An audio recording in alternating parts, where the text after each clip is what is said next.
Greetings, YouTube.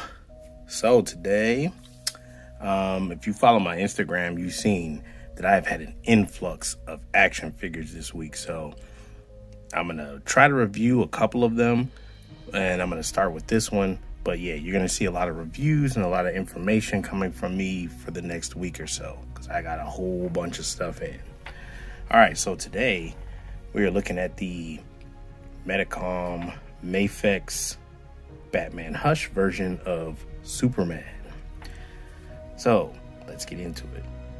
This Hush storyline, one of my favorite comic books of all time. So once I saw this coming out, I was like, okay, I have to make this happen, especially considering there's not that many Superman figures out, modern ones, that are in the 6-inch scale. So let's take them out of the package and have a look at them. All right, just to be thorough here, here's a good look at the box. We got a nice picture of the figure there.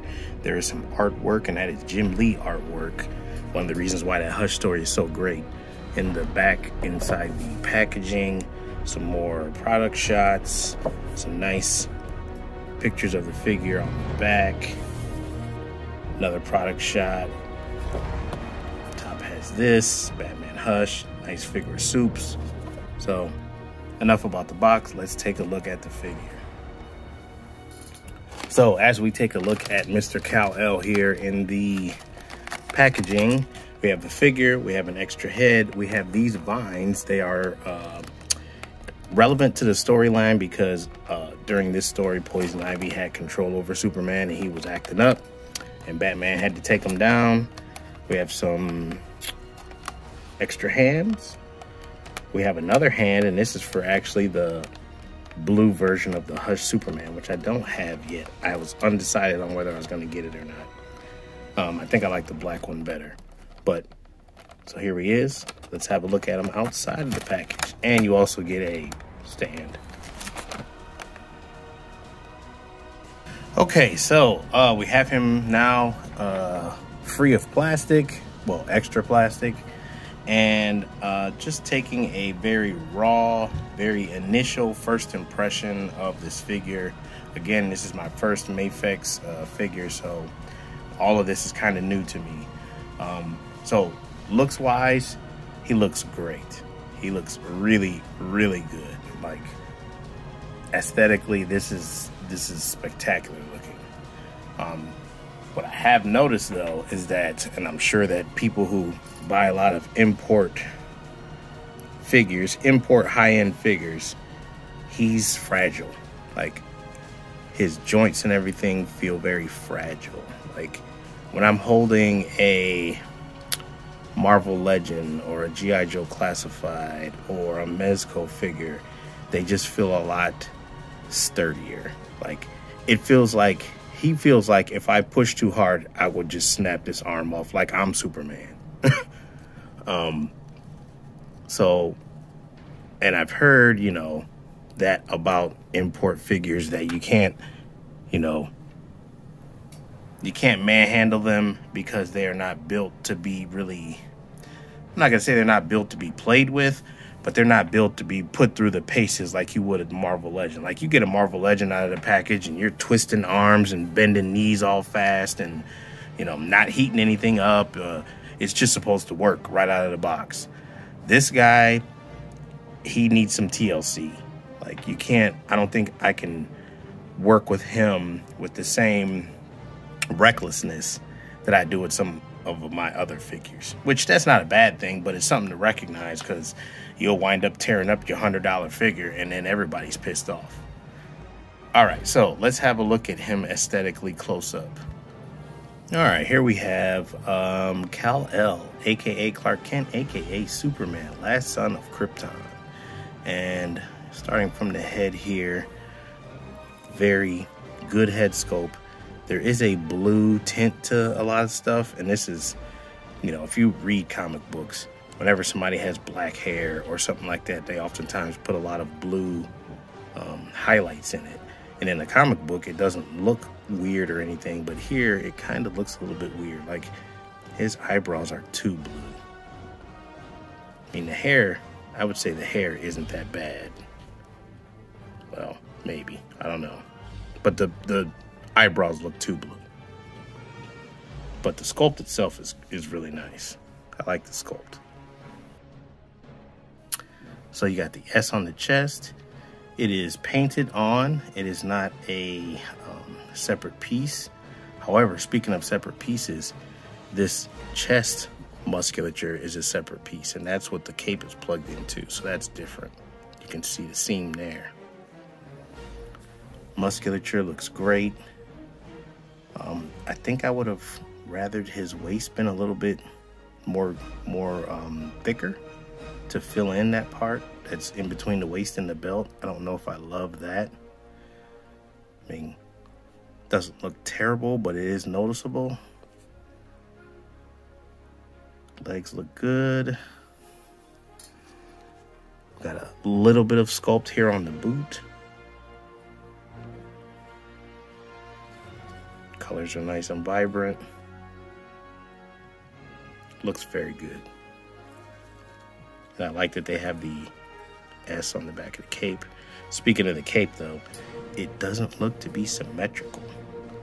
Like, there seems to be extra fabric on this side. And it is wired, so that's good. It is a wired cape. But, like I said, it doesn't seem like it's, well, maybe it is. Maybe it's just the way it was folded. Because when I put it all the way out, it looks like it is symmetrical. I don't know. I'll have to take a look at that.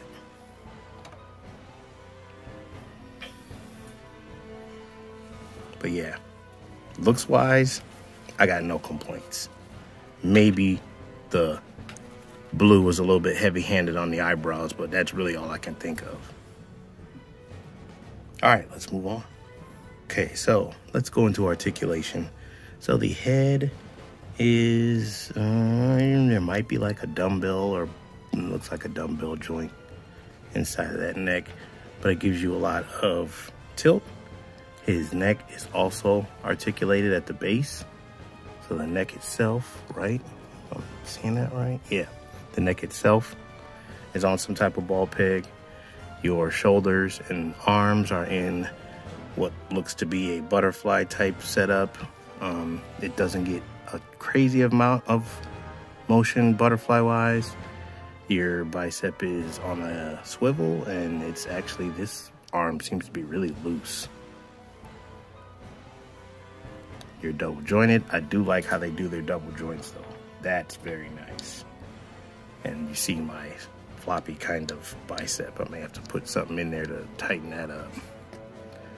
Your wrist is on a ball peg / hinge, so you can get up and down motion, and you can get side to side depending on how you turn the joint there. You got your ab midsection articulation. It doesn't crunch very well, but you do get bend at the waist, so that makes up for it. This underwear piece is kind of a separate rubbery piece, so he's got good articulation out, and it looks like we do have drop down hips. He can up very well. Back decent amount. Double jointed knee. And I noticed that this, if you push that knee too far, or as far as it'll go, this piece here will kind of stick out, and you gotta be careful. I did see that on somebody's review before, so I was prepared for it. Thank God. No boot cut, but you do get a bit of a thigh swivel. It's not a lot, but you get a little bit. And then you have a ball hinged ankle, up, down pretty good. You can tilt, and you have articulation at the toe. So yeah, very good articulation. A little loose in some spots, like this arm is nice. This one, loose.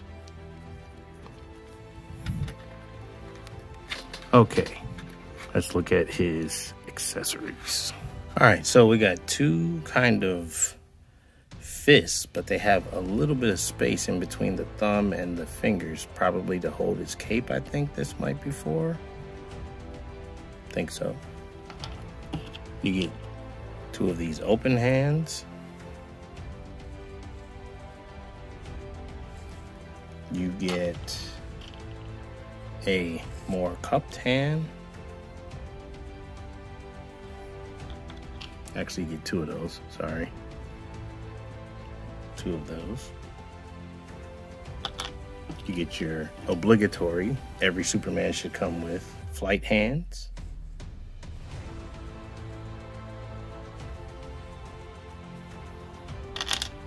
Extra head that shows him using his heat vision, which I like. And then, like I said before, this Batman fist with the kryptonite ring.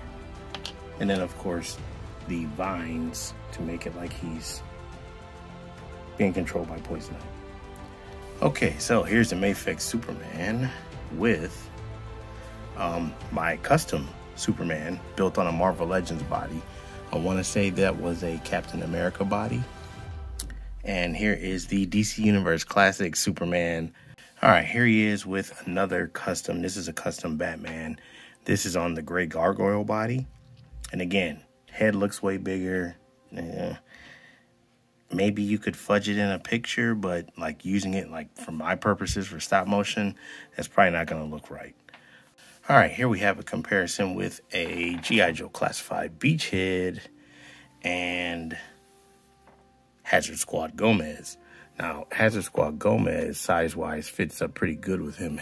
Gomez's head is extra big, but size-wise, you can see that Superman's shoulders are above this Gomez, so he would work with those this size of figure. The G.I. Joe Classified one isn't bad, but Beachhead being the exact same size as Superman probably doesn't work. All right, one last comparison here. Here is the Mafex Superman with the Kickstarter Todd McFarlane Spawn. And I'm assuming, and I don't have any of the DC multiverse figures from McFarlane, but I'm assuming that they're about the same size. This is a 7-inch kind of scale.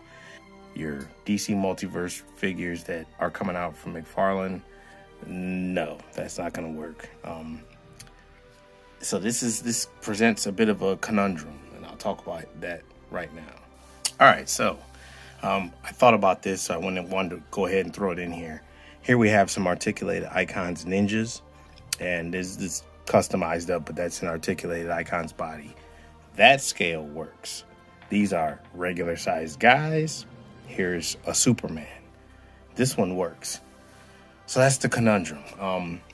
You know, my final thoughts on this figure. Is it a very good figure? Yes. Is it excellent? It probably is. Is it something that if you are a Superman fan, you probably need to get? I would say yes as well. However, it's small. And those people who collect a lot of import action figures like SH Figure Arts and some of these other things that I don't even, I don't personally buy, you know this already. For me, this is my first Mafex figure. So I knew it was going to be smaller, but I kind of probably underestimated how much smaller. So the conundrum is, okay, once you get this guy, if you're just going to put him on a shelf, then it really doesn't matter. But for somebody like me who's going to want to use him in films and things like that and pictures, who do I pose him with? Like, I guess the DCU classic stuff, that actually was okay size-wise. So, and I do have quite a few of the DC Universe Classics figures. So I might be able to fudge him in with them as far as DC goes. But I'm certainly not going to be able to use him with, my Marvel Legends. He can't be, Spider-Man can't be taller than Superman. That's not going to work. So it's a little bit of a conundrum. It's something that you have to work through, especially if you're going to use your figures for more than just putting on a shelf. Now, Mafex has basically told us and showed us that they're coming out with a whole lot more of figures from the Hush line. You got the two Batmen, you got the black one and the blue one. You have Superman, you got Catwoman, you got Joker, you got Hush himself, I don't see them stopping at just them. So you're probably going to get a Nightwing. That'd be nice. I mean, his Batman's whole rogues gallery showed up in that comic. So there could be a whole lot more coming. I don't know. That I do not know. So, again, very good figure. Excellent looking. But a little on the small side. So you're going to have to decide, is that worth still getting him, especially for the price. All right, like, comment, subscribe. Later.